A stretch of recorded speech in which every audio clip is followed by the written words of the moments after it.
All right. Welcome to the final week of material for Crim Crim 745. We made it. Weather's getting warmer. Summer's right around the corner. So, without further ado, let's wrap this thing up for the year. Now, we've covered a lot of ground this semester. We've talked about historical terrorism, current terrorism, lots of stuff in between. So let's talk a few minutes here about future terrorism. What does the future hold for terrorism? Is it going to keep going? Is it going to be different? No one really knows for sure. But there are a few topics of interest here. One of the biggest threats going forward is going to be related to cyber terrorism, cyber crime, and cyber espionage. Technology getting more and more prevalent. It's advancing, at a much faster rate than those that can develop the protective firewalls and other kinds of protective software can keep up. And that's where a lot of the threat right now is coming from. Obviously, there's still threat, from physical attacks and that sort of thing, but cyber espionage and cyber terrorism is a big deal right now. It's going to just keep getting more and more important, I think, as we move forward. If we're talking about threats from this type of terrorism, we're talking about financial threats, hacking into electrical grids and taking down, whole sections of the grid, hacking nuclear power plants, hacking sensitive government documents and programs. I mean, the list goes on and on and on of possible threats, from cyber terrorism.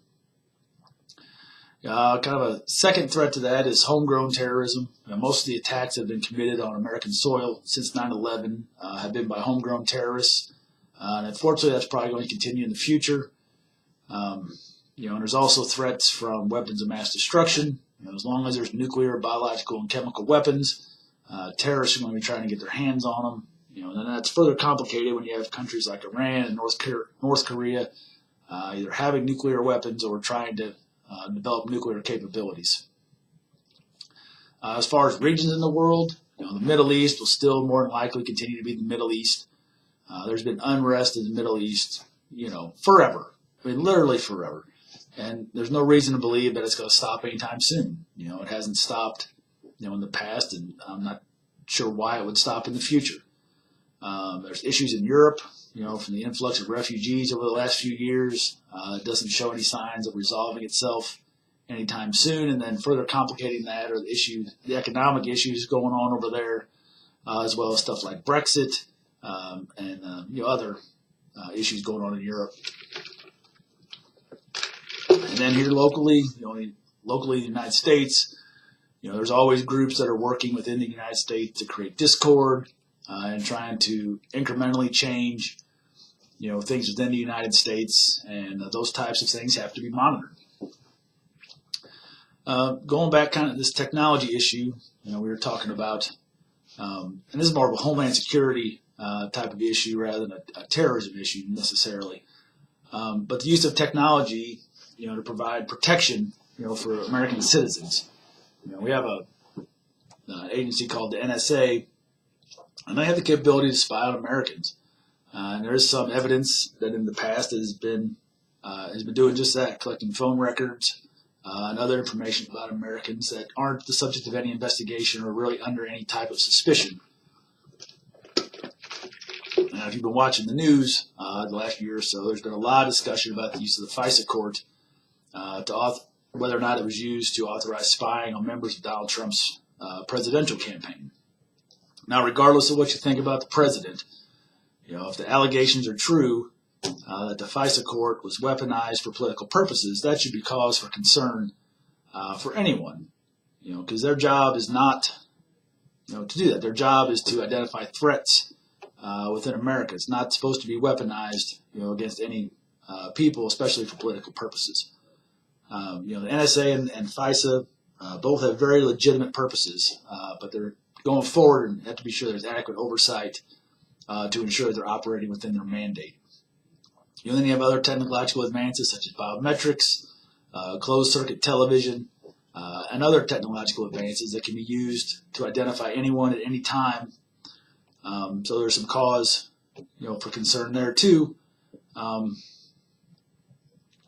Because while those can certainly, increase security and more readily identify threats, they also have the ability to be abused, if they're not controlled properly. And then that kind of brings us to this fifth wave of terrorism that we talk about in the book. If you remember back earlier in the semester, we talked about Rappaport's 4 waves of terrorism. So now the discussion is, will there be a fifth wave? And I think the answer most obviously is yes. Now what it consists of and when it will start is certainly up to debate. And scholars are certainly already having that discussion to a degree. But I think it'd be naive probably to think that there won't be a fifth wave of terrorism.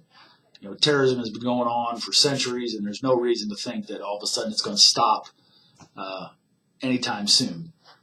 So what that fifth wave looks like, who knows for sure. But there's probably going to be a fifth wave coming at some point. And then finally, there's that last reading in the book by Hess that really has some interesting perspectives. So take some time to read that as well. I also included articles by Freilich, Cermak, and Grunewald, and then one book chapter by Hoffman. So first, Freilich, Cermak, and Grunewald, they talk about ways to improve terrorism research in the future. There's a lot of ways that terrorism has not been studied, and a lot of terrorism research gets kind of narrowly focused. Just like any group, I do some terrorism research myself, and I find myself, kind of thinking about things the same way all the time. And when you do that, you end up missing, entire important topics. So there's a really good article that really identifies some significant research gaps and explains how to potentially fill those gaps. And if those gaps can start being filled, that could lead to better policy and helping to inform better policy, which is the whole point of research, I think in the first place, is to provide something that policymakers can use to inform their decision making. And then the final chapter is by Hoffman. And as you know, we've read quite a bit of Hoffman this year. He's kind of one of the guys, when it comes to terrorism and talking about terrorism. And this is a pretty long chapter. But he does a pretty good job of discussing, the terrorism of today and then what he views as the threats going forward. So as you read these articles, think about what you think the biggest areas of concern should be for terrorism research and terrorism policymakers going forward. Right now everybody's trying to predict what's going to happen. Right? Nobody really knows. So now you've got some background on what's been happening from this course. So what do you think? This is going to be the topic for the final discussion board. I'm going to simply ask you, what do you think is the biggest threat, moving forward, and then tell me why. So to kind of wrap up, I've really enjoyed this class. I thank each of you for a good semester. It's been fun. And be sure to complete your final papers and get those turned in on time and get all this stuff wrapped up, and then have a nice summer.